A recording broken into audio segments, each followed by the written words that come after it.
Hey there! Today's book review is going to be on The Winter Ghosts by Kate Mosse. I'm not sure about how to pronounce the last name. Well, what first captured my attention was the cover. I found it really suiting. The winter ghosts and the snowflake you have. I really liked that. And then when I picked it up, I took a closer look, and it's really nice, the cover. If you have it close up, you see there's actually a motif which repeats itself in a circle. There's a tree, there's a part of a small village with a church tower, and in the middle there's actually what seems to me a young girl dancing. And all these subjects, they're part of the story, and I love how it forms this nice snowflake. I just love the cover. So what I did then is I read the back of the book. There you go. And I was really interested what the story is all about, so I gave it a go and read it.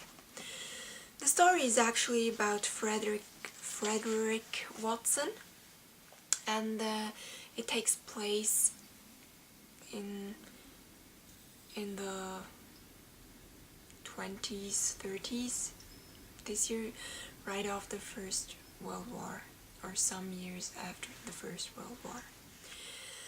And it's basically about this young man who lost his brother in the First World War, and whose family drifted apart due to the death of the older brother.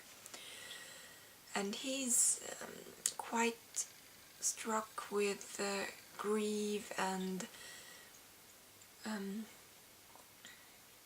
self-destruction, and doesn't know how to really handle it, has a nervous breakdown and is released later on.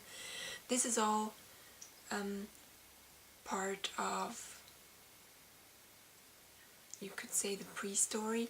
It's just the background to the actual story, so I'm not giving any spoilers away. At least I try not to. So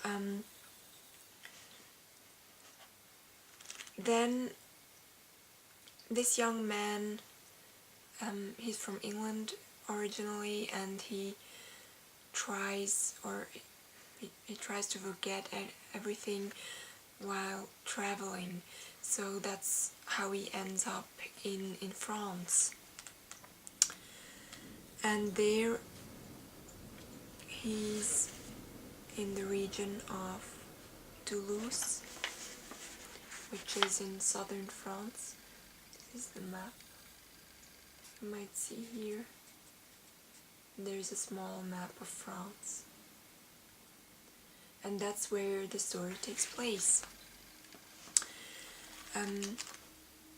He travels there during winter, has a breakdown with his car, and visits a small village where the whole story takes place then. So you get to know how he deals, or actually does not deal, with his grief, and how he in the end manages to still find back to his life and live a fulfilled life for himself.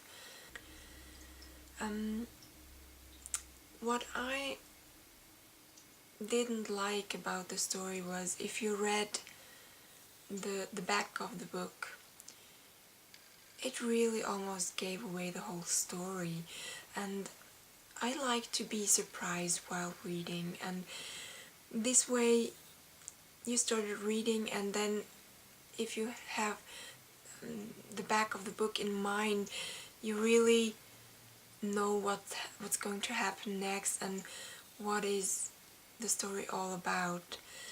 That was somehow not sad. It was a pity. It was a pity. I would have liked if it would have taken me more by surprise, especially the ending. So if I can give you an advice, don't read the back of the book if you're interested to read it. Now, the language itself was very poetic, I thought. You really get all the pictures in your head, and the language, how Kate Mosse describes everything, it's really, really beautiful. I like her writing style a lot. And I'm going to read Beautiful Images. Sorry.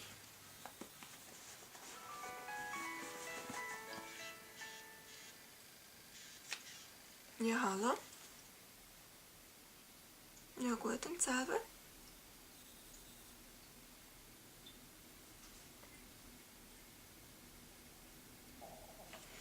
Wann hast du gesagt, dass sie aufgenommen haben?